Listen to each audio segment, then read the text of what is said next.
The fire is out, but the air is still pretty thick with smoke. It's actually hard to breathe in too deeply. They want to expand the sidewalk here to 10 feet. Now that would make the street a one-way, and it would allow for people who are walking and biking to use the sidewalk. If you kind of look at my feet, you can see there's plenty of snow and ice. And I actually have a ruler with me, and we're going to kind of show you how deep the snow is. Today marked day one of jury selection. It's a trial of Jeremy B. King versus the United States. For the middle schoolers, along with their parents, she really wants them to wear reflective gear like this. As you can see, this is actually from the station, and we wear this with traffic. Let's make history, baby! Let's go!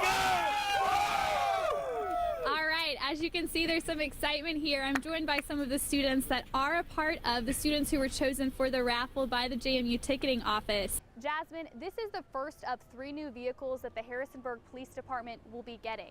Now, the main difference you'll notice is the color scheme. The car is black and white. The car may be new, but the design actually is not. They used this design 30 plus years ago. There are also some changes to the inside of the car, so let's go ahead and take a look.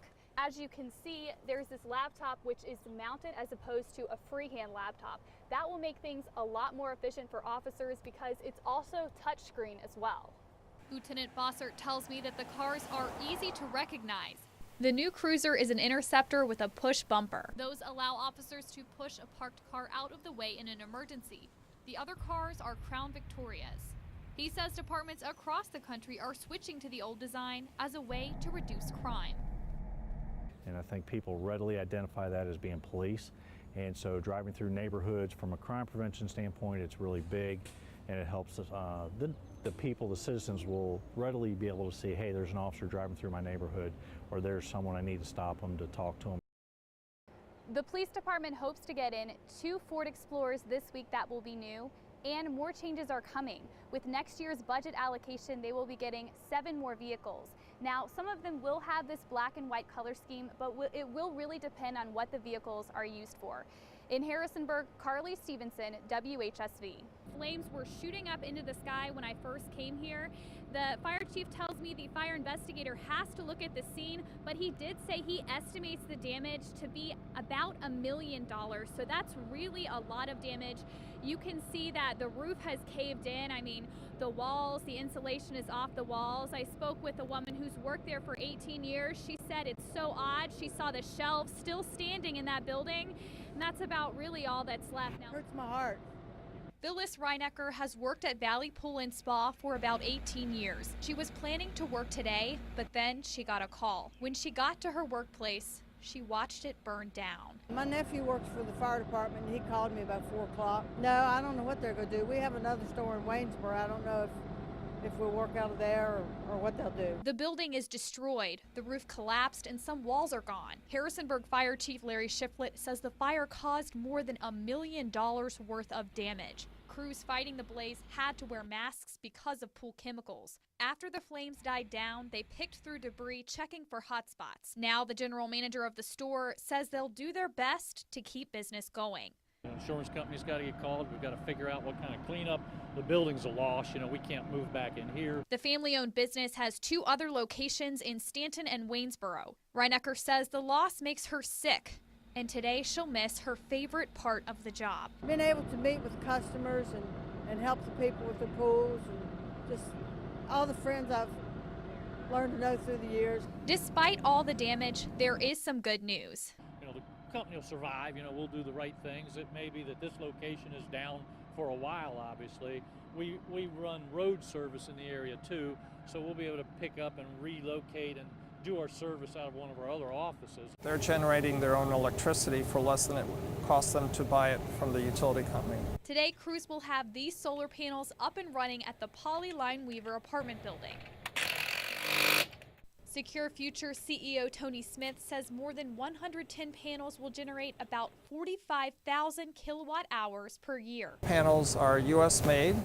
His company owns and operates this system. They're tying the cables together into the wiring, which will connect through the conduit to the inverters. As a bonus, Smith says they can also check out their weather forecast. So after they check the weather on channel 3, They can also check on their internet to see what the weather is doing up on this roof. Energy costs account for 30 to 40% of expenses at the complex. With these panels, Michael Wong with the Housing Authority says people won't have to worry so much. It will help keep the rent stable so that they won't increase each year with the cost of energy costs. Some who live here think the complex should focus on other things. Well, if it'll save money, yeah, it's okay. It needs work done on the inside more than it does on the outside. The agreement to use the panels, which will be connected to the city's power grid, will last for 20 years. It's one that the designers say is worth it. This is just another one of those activities that recognizes Harrisonburg as one of those leaders. Harrisonburg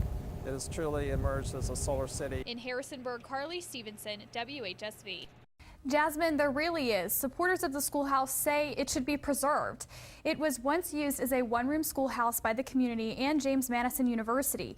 And from pictures, historians say there may have been African-American kids attending school with white children in the early 1900s, way before desegregation in the 60s.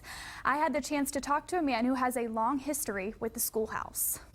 I was born here in '44, and my family bought property probably about 1940.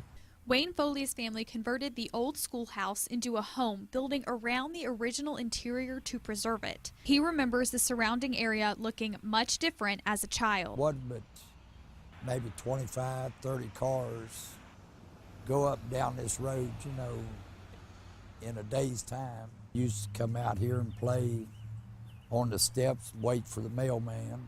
Foley's family sold the home years ago. Now, Drew Williams says the city bought the property in April to expand Lucy Drive. Demolished the house after July 1st.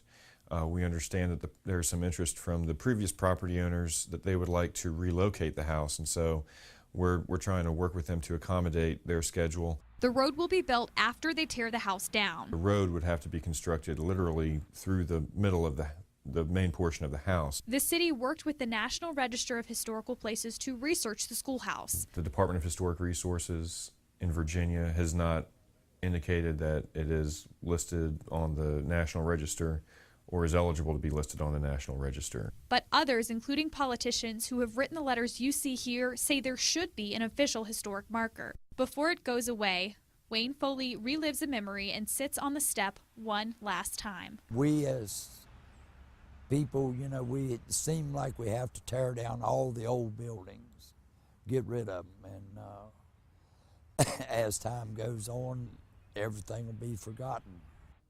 Demolition can take anywhere from 4 to 6 weeks. Now, there is an asbestos assessment that has to be done first. The previous owner contacted me and tells me they have actually already scheduled an asbestos removal this week. The current tenants were asked to move out no later than May 5th. That's according to them, but the city says they asked them to be out by June 30th.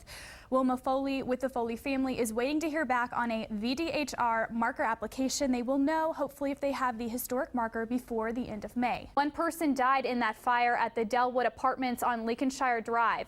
This afternoon, we're getting a better understanding of what exactly happened.